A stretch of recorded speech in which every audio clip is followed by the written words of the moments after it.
మేకపోతు గాంభీర్యం కథ. అడవికి వెళ్ళిన మేకల మంద నుండి ఒక మేకపోతు తప్పిపోయింది. ఎంత వెతికినను ఆ మేకపోతునకు ఆ మంద కనిపించలేదు. రాత్రి అయ్యింది. దానికి దారి తెలియక అటు ఇటు తిరుగుతూ చివరకు ఒక కొండ గుహ కనపడితే లోపలికి పోయి పడుకున్నది మేకపోతు.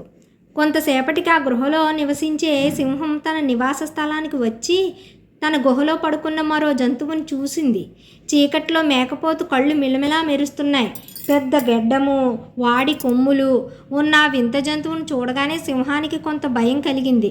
ఆ వింత జంతువు తనను చంపటానికే తన స్థావరానికి వచ్చిందని గుహలోకి వెళ్ళక ఏం చెయ్యాలో తోచక బయటనే నిలబడింది.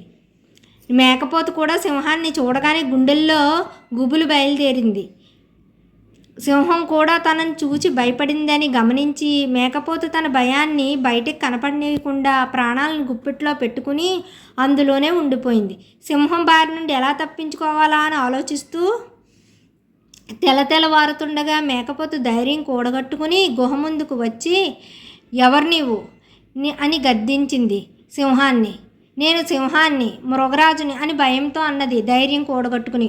ఓహో, నువ్వేనా సింహానివి? మృగరాజువు కూడా నువ్వేనా? నా అదృష్టం పండింది. వెదకపోయిన తీగ కాలికి తగిలినట్టు నీ కొరకే వెతుకుతున్నాను. 1000 ఏనుగులను లెక్కనేనన్ని పులులను చంపాను తెలుసా?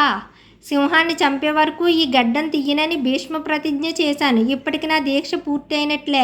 నిన్ను చంపి ఈ గడ్డానికి విముక్తి కలిగిస్తానని 2 కాళ్ళు ఎత్తి మేకపోతు ఒక దూకింది. హడలిపోయిన సింహం పరుగు లంకించుకుంది.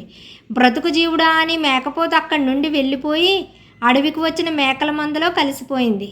కథలోని నీతి: బలహీనులు కూడా ఒక్కొక్కసారి బలవంతులను ఉపాయంతో ఎదుర్కొనవచ్చు. Thank you.